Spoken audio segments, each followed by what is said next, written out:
And so if someone tells me, hey, listen, I really want to tell my story, but I don't want to be in it. Okay, brilliant. Let's figure out the best way to do that. And I promise you, through filmmaking and fancy editing, there's a really clever way of doing that. And together through questions and figuring out what's comfortable to you, which parts of the stories you want to showcase. Yeah, bring it. Welcome to the Business Ownership Podcast, brought to you by Awareness Strategies, helping you navigate the waters between entrepreneurship and ownership. Hey there, peeps. This is Michelle Nedlick, and I'm super glad that you're here with us today because I'm here with my most amazing new friend, Joseph. Joseph, thank you so much for being here with us today. Absolute pleasure. It's so nice to finally meet you. Nice. I am super excited to find out more about what you do. So give everybody kind of the highlight of who you are and what you do for business. I would love to. My name is Joseph Sim, and I'm an award-winning filmmaker who's essentially been obsessive about the world of filmmaking and storytelling as long as I can remember. And so now I travel the world making documentaries. So I'm still in awe of it. It's been going on for quite some time, but I'm incredibly grateful. And that's, filmmaking, storytelling, and as of the last few years, documentary producing, that's been my day-to-day for the last couple of years. And so I mentioned this prior, but I'm going to be fighting every urge and tendency not to ask you a million questions yourself. That's what I'm so used to. It is very odd being on this side of the mic and the camera. Am I allowed one question? Of course. It's conversation, dude. You can ask as many questions as you want. On your 200th episode, are you not? Yes, we are. Congratulations. How in the world does that feel? Right. We haven't announced it yet. So as soon as my podcast team announces it, then I go, what? We did that? Oh God, sorry. You wanted to add you surprise. Have taken over. My apologies.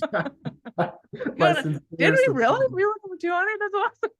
I was looking at, because I've been frequently listening to your podcast since we organized this, and it's hilarious. A tremendous listen. And I was nice. Like, I think you just passed 190 episodes, so I'm thrilled that you're hitting 200. That's such so much. That's incredible. Well, on that note, I'm going to make a note to my podcast manager, and we're going to make this our 200th episode. How's that? I could. Yes. You have to now. That's such a pristine honor, Michelle. I could, and I can't get that just based on an accidental whim. The reason I bring it up was not to selfishly finagle my way to the 200th spot. It was to congratulate you and ask you how that must feel as an accomplishment. That's wonderful.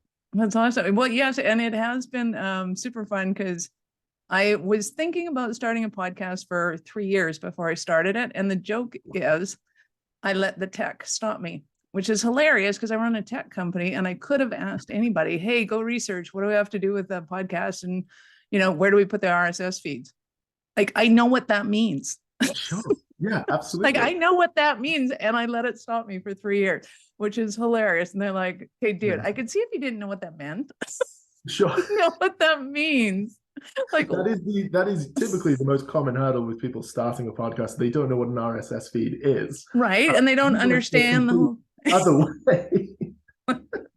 Yeah, I'm a bonehead. Congratulations to you. That's a tremendous accomplishment. Thank you. And I do it because it's so much damn fun and I get to meet people like you. So it's been epic and awesome. And what a great way to, put the icing on the cake for 200. So yay. Cheers. Again, on it. Yeah, cheers to you. I'm honored. Had no idea. Wow. I'm going to bring up people's accomplishments more often. So speaking of epic and awesomeness, how many videos or projects have you done? Oh, goodness. Or do you even know? No, I don't know, but at one point I did try to. I had this in a way to keep some form of a journal or to document this journey, mostly purely out of gratitude and bewilderment. I am so grateful for the stories, the experiences, and the people that I've gotten to meet. And I had this incredibly overly ambitious goal of, what if I made a video that featured every shoot I've ever done? And each shot lasted about 2 seconds. And even if it was half a second each, you'd have been gone on for like an hour. And it is a wonderful problem to have, but I realized that I have no idea. I can just imagine this video layered on top of each other and people watching it are getting epilepsy. torturous for anyone who wasn't there, I suppose. I genuinely don't know. I Oh, know that's from awesome. one specific company, I think I just celebrated making 400 videos just for that company. So over the last Wow. 5 years, it's been Crazy wonderful. awesome. And again, what a tremendously privileged and wonderful position to have.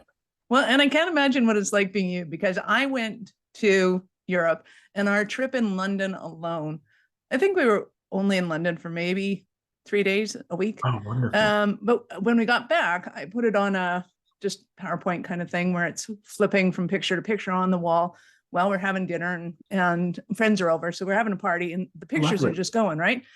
And somebody looks at me and goes, like, I haven't seen any repeats yet. Like, did you look away from your camera? See, I applaud that. I think that's the way to travel. So I don't Right? It's know what awesome. your friend was talking about.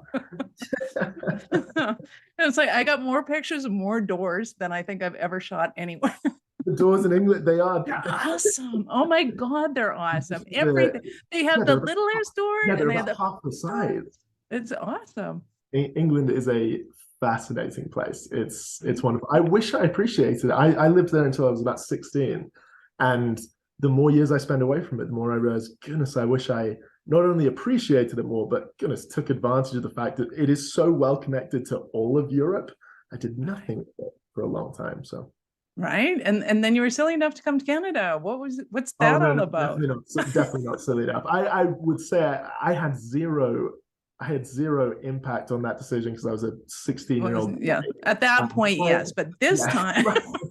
my family emigrated over when I was about 16, and I've really been in love with Canada ever since. As a child, all of the things that fascinated me most, all the things that I was interested in the most, typically all came from North America. So the fact that I get to live amongst that is great, especially in the world of filmmaking. It's been a wonderful move. Very cool. Like what?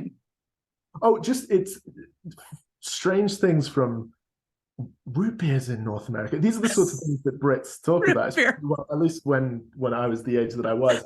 Root beer comes from America. Your favorite films were most likely shot in either Canada or the United States. Okay. And so all of the things that truly resonated with me, they all seem to just coincidentally come from this place called North America. And so I'm thrilled that I get to spend as much time here as I do. Nice. I love it. I wonder if somebody actually invented root beer and if they get as much money off of it as Coke does.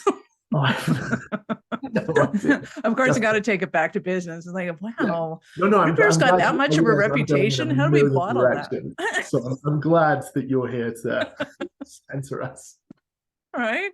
Well, and when you said that the filmmaking, it keeps you fascinating, especially after all this time and doing it, but that probably is why you're so good at it, because the fascination is still there.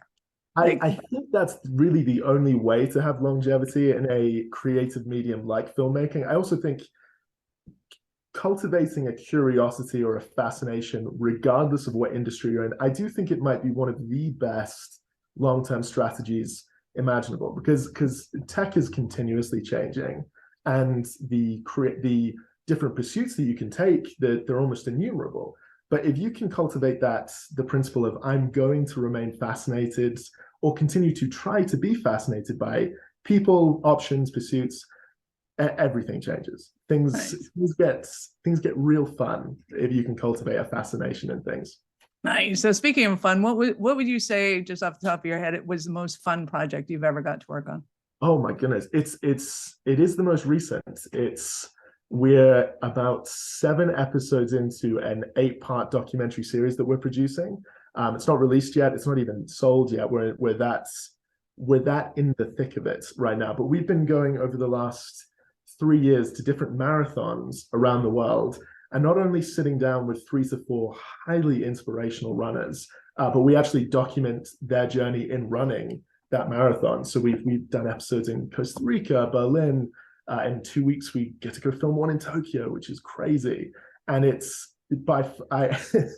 sounds like a very convenient plug, seeing as that's what I'm working on right now. But that truly is, it's the most fun I've had creatively, and it's been by far the most impactful and inspiring. I wish we had a name. We're still in the process of naming it, so I wish I had something to direct people to. There's a good chance that when this comes out, we're still in production. But Well, at least you know you haven't leaked any confidential information. no, I don't think so. Oh, I I think wasn't that's supposed to say that. vague. I think that's about as vague as I can make it. But it's been such a fun, rewarding experience. I've loved every minute of it. Nice. That sounds fascinating and like so much fun. So let's back up the bus a bit. How did you get into videography as a thing? I somewhat accidentally. I mean, I mentioned I before. tripped over a camera. Yeah, Hey, that looks neat. tell me about this. What a fascinating thing. I I was obsessed with all things filmmaking, all things storytelling.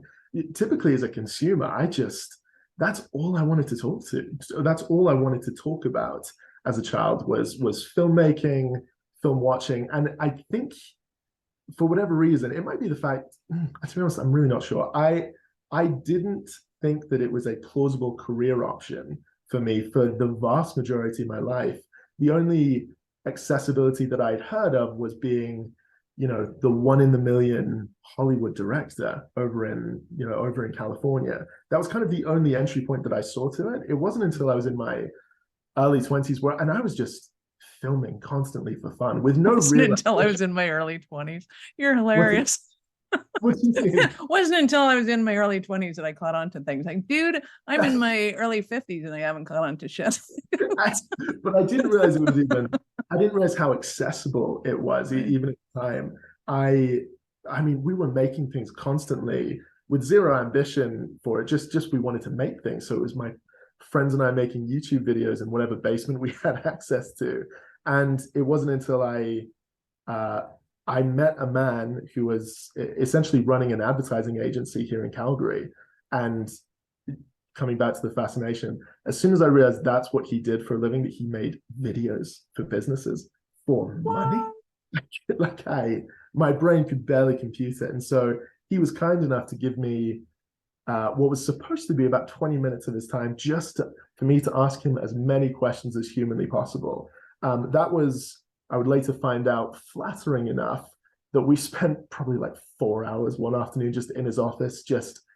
I had so many questions for him, and I was so genuinely curious in anything he had to say. And then he hired me the next day. And that was my first entry point into professional filmmaking. Wow, that's awesome. Wonderful. That is so cool. And I can only imagine what it would have been like to. I wish I had the audacity to do that when I was a kid because I was fascinated with business, fascinated with money. But there's no way in hell I would have asked somebody to go, hey, can I just ask you a couple of questions about your multi-million dollar business? See, the thing that I'm so quick to tell people, and I'm grateful that someone was quick to tell me somewhat earlier on, is that sometimes there's nothing more than that. There's nothing that multimillionaire would want to do more at all that day than like, oh, the thing that I've spent my entire life working on and slaving. You want me to just talk about it? They'll give you all the time in the world. That might be one of the best lessons I learned or was given to me earlier on. Just people love talking about things they've worked on, and they'll tell you just anything about it. Nice. As long as you don't have a camera on their face, I'm assuming.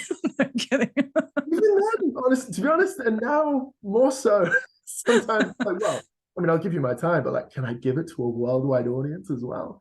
So both, I'd say. Nice. That's awesome. So have you found that kind of drawing stories out of people and business owners and doing their business video is just as fascinating and you're getting to like the awesome stories, or how does it go? Yes. I occasionally you'll come across quotes on the internet or Pinterest, especially ones that are talking about cultivating good conversations. And I see it worded in a strange way very often, which is pretend or imagine like the person you're talking to has the most fascinating story in the world.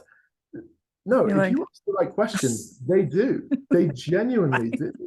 And so I've found that if you can go into it, if you can prep beforehand, if you can go in there assuming very boldly and with a high expectation, I'm going to hear something that is mesmerizing and something that I've never heard before. If you go into a conversation like that, it will happen. It always does. I think the biggest hurdles to what you and I are talking about is just assuming that you've heard it all already. As soon as people do that, they close themselves off to stories and experiences that could be absolute game changers. They've just assumed that they've already heard it before.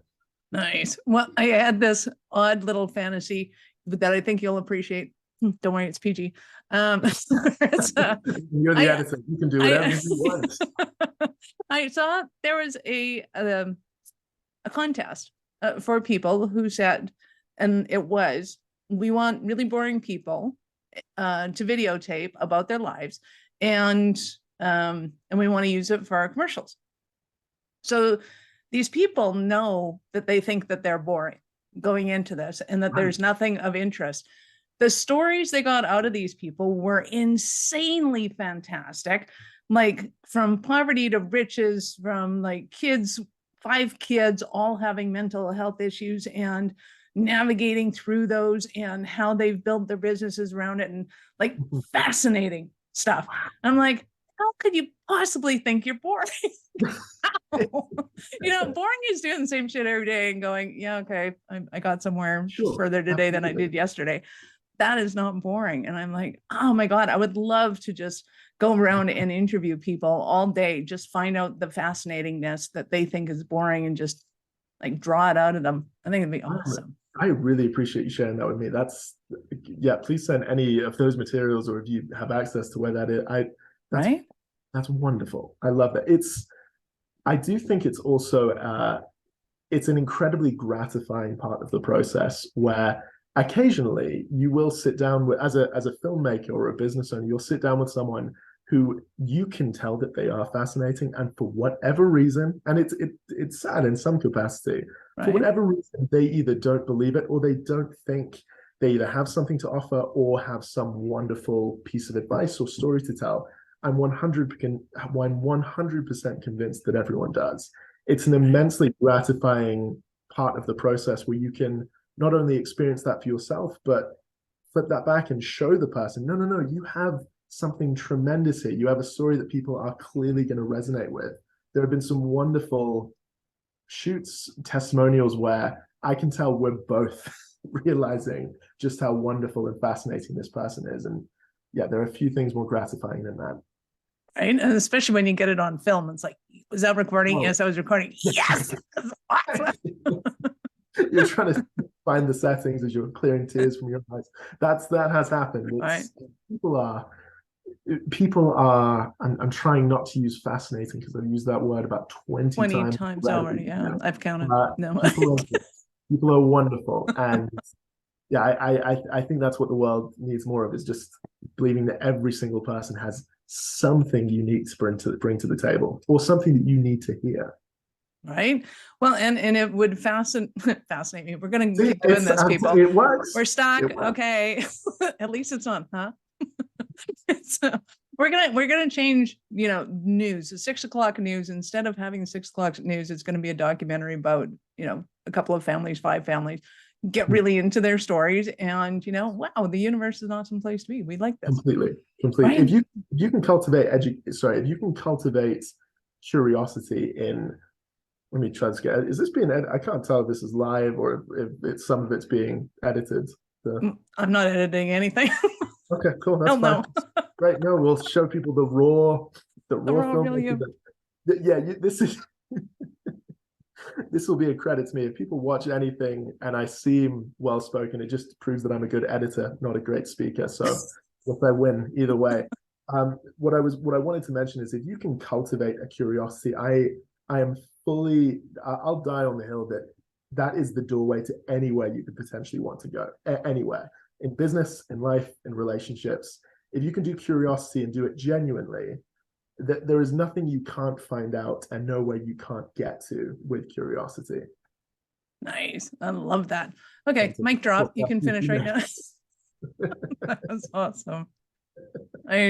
So give me an example of a story of kind of the clients that you work with, maybe a Cinderella story of somebody that kind of camera shy to now they're doing videos all the time, or just being able to draw that story out and some of the successes they might have had with it. I want to make sure I hit the right one here. Mm-hmm. There have been plenty.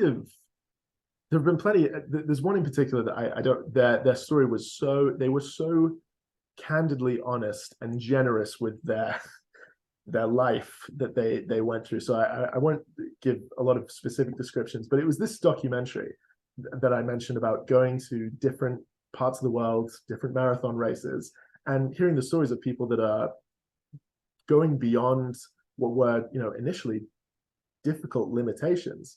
My answer to that question is there have been plenty of people that have, you ask them the standard questions, and you ask the routine questions and you get the routine answers, and that might be exactly what you needed for that video. And that, we're hitting the script and we're ticking all the boxes, and there's an amazing breakthrough when the questions become more genuine and you go a little bit deeper and you almost take a pause. Sometimes you have to cut the camera for a second and just speak human to human without the big flashing red light.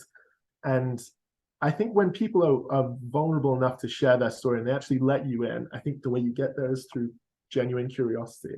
When people let you in and they can see that you're resonating with it, there's this wonderful momentum that's generated. And I think people see that you're resonating, and I think they realize, like, oh, is my story actually impactful and meaningful? And again, you're fighting tears at this point. You're like, yes, it's incredibly impactful. No, it's boring.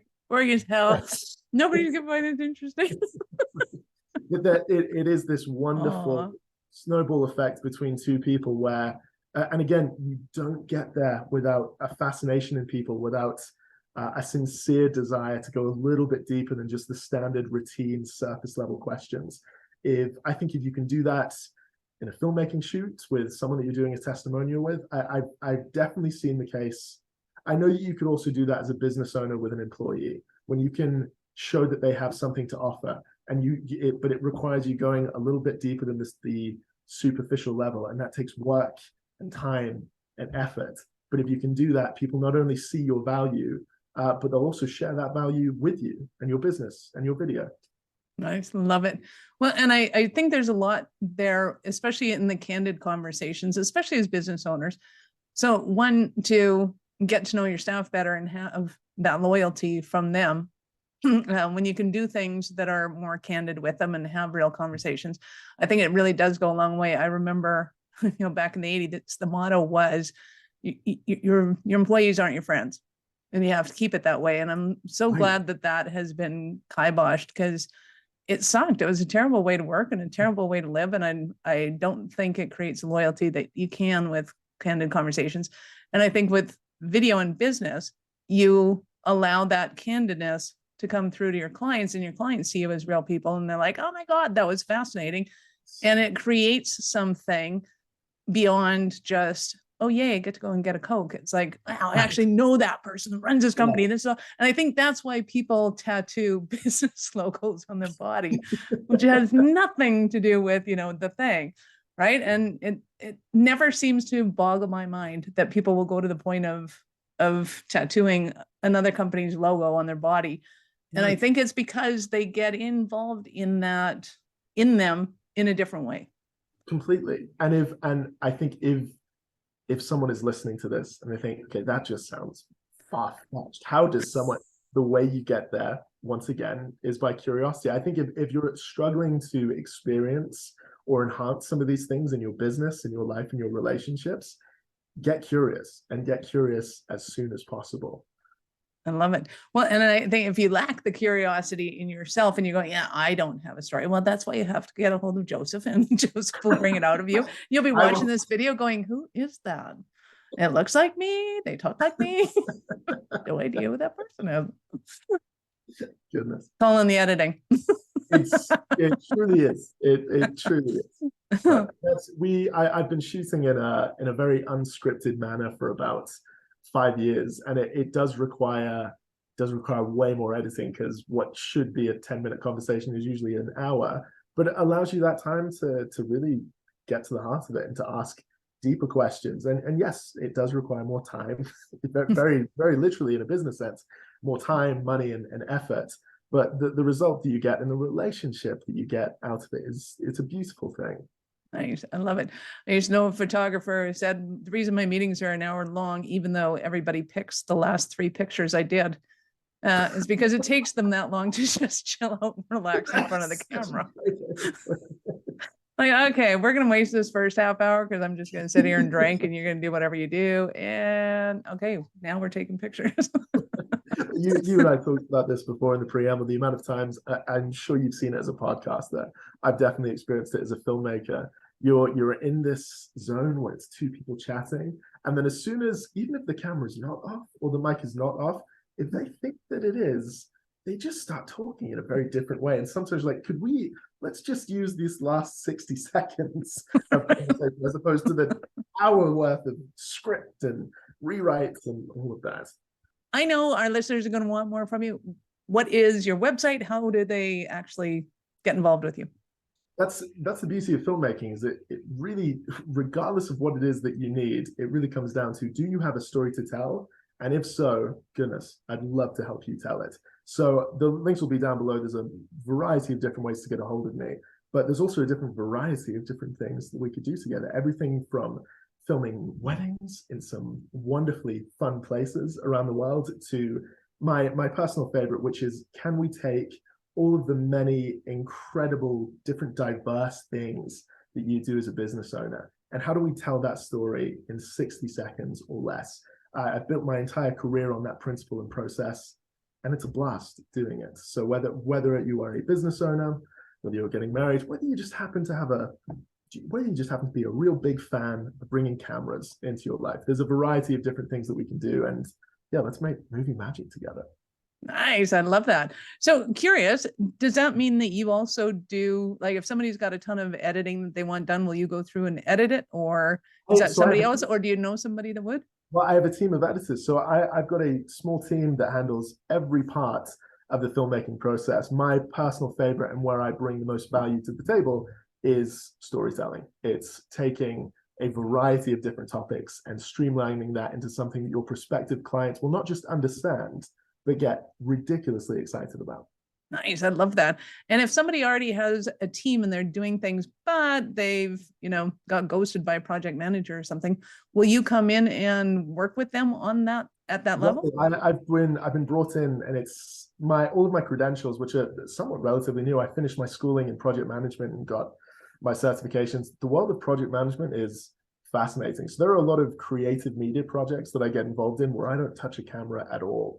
And it's using all those same principles of storytelling, but we're going to do it by way of curiosity, and we'll do it right. Nice. I love it. And you just brought up another question in my head. Sure, bring it. Have you ever done an entire video just based on B-roll? Just on, how do you mean, on someone else's B-roll, or? Well, like or the ones that you've had. So when I talk to business owners, a lot of them think I have to be the one in front of the camera. I have to be the one telling the story, which is great sometimes. Oh, yes. And have you ever done one where it's just like there is no one in the, like there's absolutely no talking head and it's just about stuff? Yeah, absolutely. This is those sorts of, I view that as like, of course I do. I do it all the time. Well, no, I do, but it's also like, we'll figure it out. To me, that's the fun component of it. Whatever the physical parameters are, the most beautiful thing you can bring into creativity, because it forces you to be creative within them. And so if someone tells me, hey, listen, I really want to tell my story, but I don't want to be in it. Okay, brilliant. Let's figure out the best way to do that. And I promise you, through filmmaking and fancy editing, there's a really clever way of doing that. And together, through questions and figuring out what's comfortable to you, which parts of the stories you want to showcase. Yeah, bring it. Let's do those. Anything that's a creative challenge, that's why creatives are in this business. It's to solve creative challenges. Bring it on.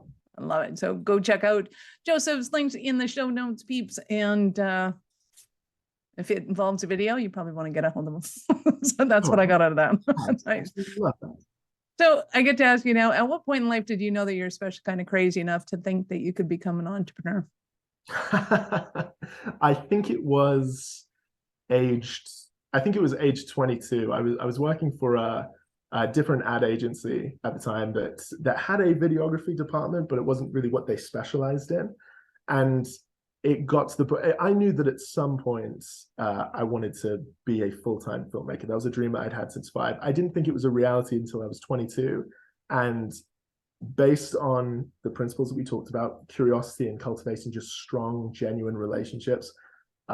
Twice the income that I was making at this agency was coming in just like on the evenings or on Saturday mornings. And that's when it became a reality that this not only is a creative pursuit that I've always dreamt of doing, but it actually seems like the more financially responsible move at this time.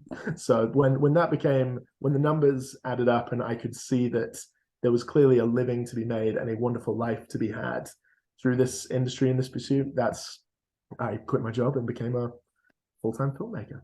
Nice. I love it. Well, congratulations. And thank goodness you did. Well, I'm very, very grateful. And congratulations to you as well, especially on 200 episodes. Can I ask you, as someone that, I mean, goodness, I feel like we're both very curious people. Do you have any advice on how to cultivate curiosity, Michelle? Ooh, yes. My trick to cultivating curiosity is to pretend that I've never been there before. So one of the things that I do in particular with the podcast is I don't meet my guests ahead of time, even if I know them. We don't talk about the show. And then I pretend like I don't know them when I'm interviewing them so that I can see them for the first time and kind of ask questions from that perspective. Because I think people, when they see something for the first time, ask way better questions than somebody that thinks they know everything about it. Even like when it comes to physics, like you could ask an astrophysicist, like the most educated question ever, or you can just like go, wow, you get to work with the stars. Like, how cool is that? Like, and you're just like, okay, now we're getting some good questions here.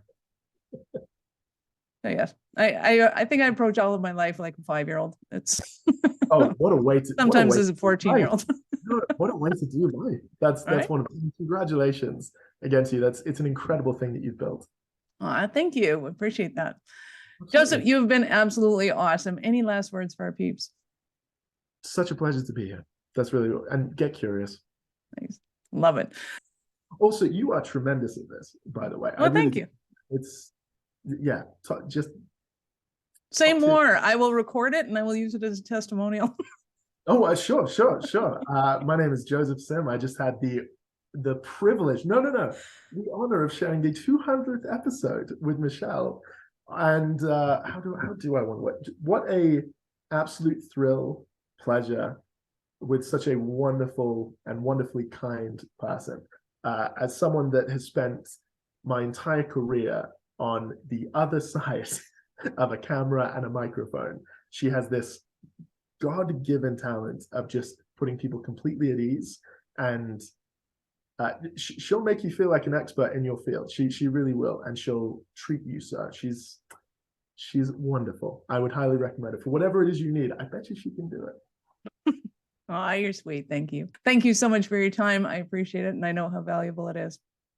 Such a pleasure. Thank you, Michelle. Awesome. Peeps, this is Michelle Nedelec. Thank you for being here with us today. Be sure to subscribe to the show and share it with your friends. We love helping entrepreneurs grow. Thank you for listening to our show. I'm all about being a resource center for entrepreneurs to give them the information and the support that they need to make it in business. As such, the notes for this show can be found at our website at awarenessstrategies.com/blog. Be sure to subscribe, give us a rating. I like 5 stars personally, and share with your friends.